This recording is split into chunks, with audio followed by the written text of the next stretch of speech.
Sonoria jumped in surprise, a gasp escaping her as Danciel suddenly appeared before her.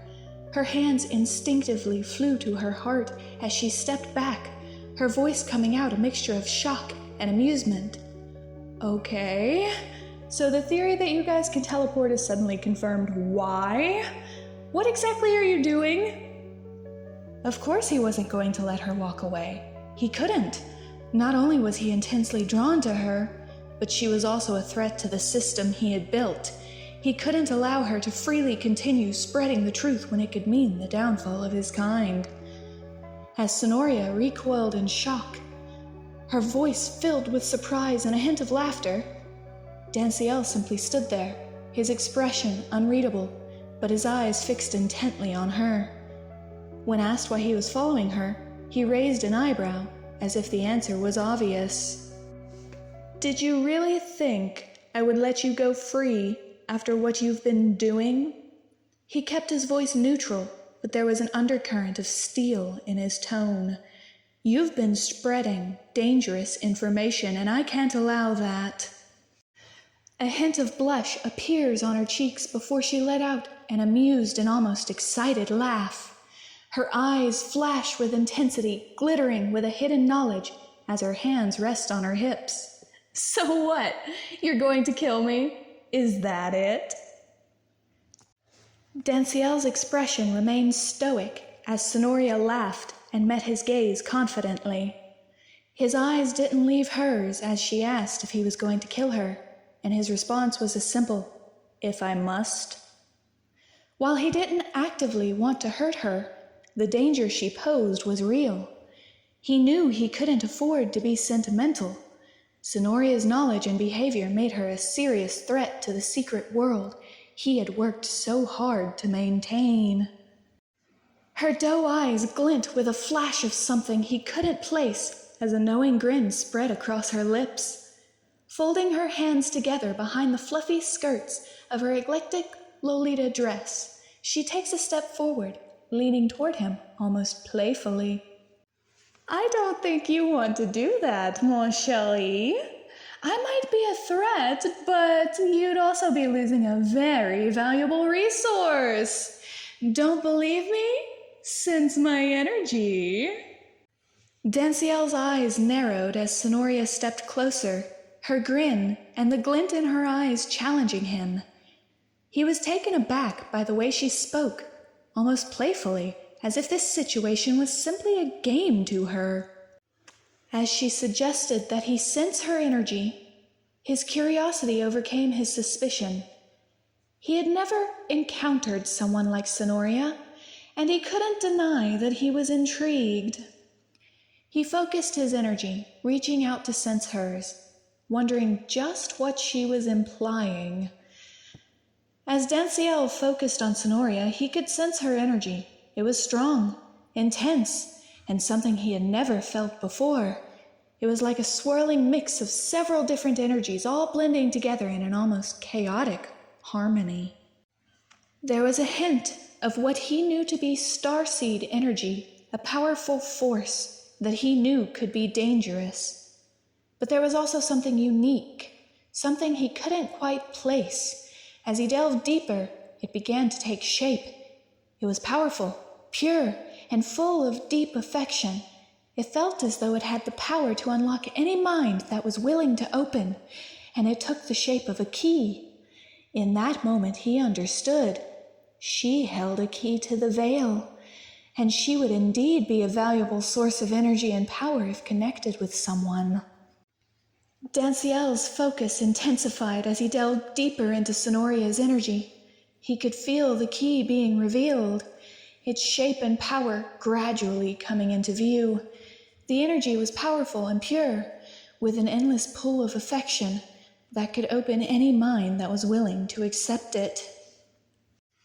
As the key became clearer, Danciel was taken aback by its significance. He understood now.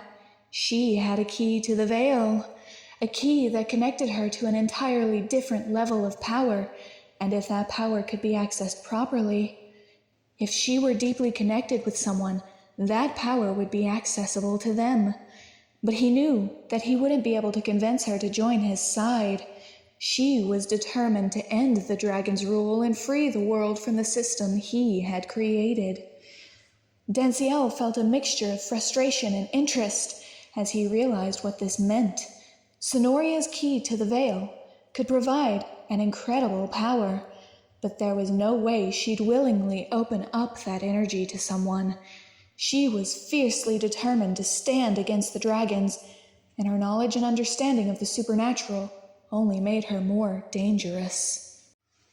His strategic mind began to calculate possibilities and potential solutions. Could he find a way to utilize her power without her knowing? Danciel tried to touch the key with his own energy, and was suddenly jolted back by a wave of intense emotional pain.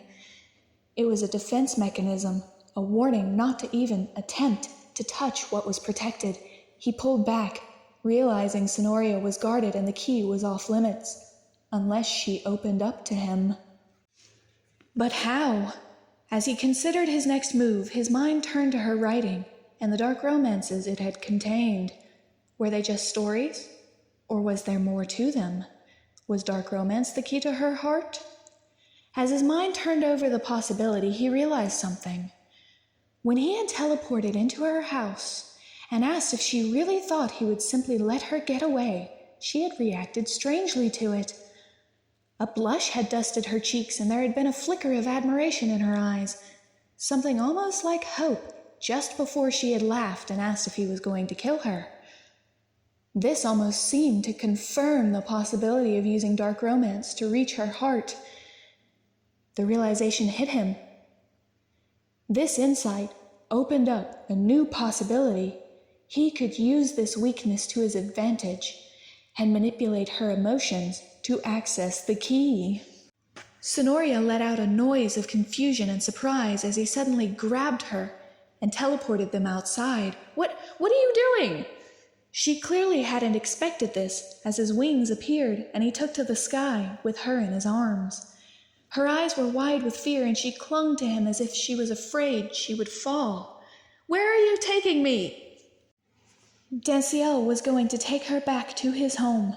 He was determined to get to that key, and if dark romance was her weakness, then he could use that to his advantage. It might take some time, but if he kept her close by, she wouldn't be able to spread the truth as she had been, making her less of a threat, and he could take his time breaking through her walls as well.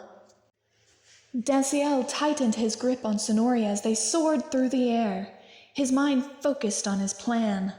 He knew that keeping her close would limit her ability to act against the dragons, and with time he could carefully break down her defenses and access the key.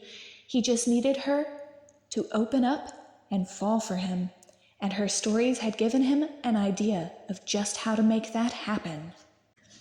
Cennoria was obviously afraid of heights, but slowly began to relax, though she didn't let go of her hold around him as she turned her head to look over the horizon. Her breath hitched, her eyes widening with admiration at seeing the beautiful sunset from this angle, and it almost seemed to entrance her. Danciel took note of her reaction, noticing that the sunset seemed almost to hypnotize her. He thought back to her stories and realized he could use this against her, make her feel more attached to him by showing her more hidden and beautiful sights. Cennoria seemed to shake off her thoughts, turning to study Danciel's features with a hint of confusion and suspicion. Where are you taking me? Despite Cennoria's repeated question, Danciel continued to remain silent, his expression unreadable as he focused on flying. He knew that she was suspicious and confused, but he had a plan, and he wasn't about to reveal his intentions just yet. They flew through the sky, the sun setting behind them and lighting the clouds with a beautiful array of colors. As they flew, Cennoria continued to study Danciel's features with a growing sense of confusion and suspicion. She tried to catch his eye, but he seemed focused on their destination, not her. Finally, they reached a place where a vast mountain formed a large plateau, and nestled within was an enormous castle structure made from some sort of stone.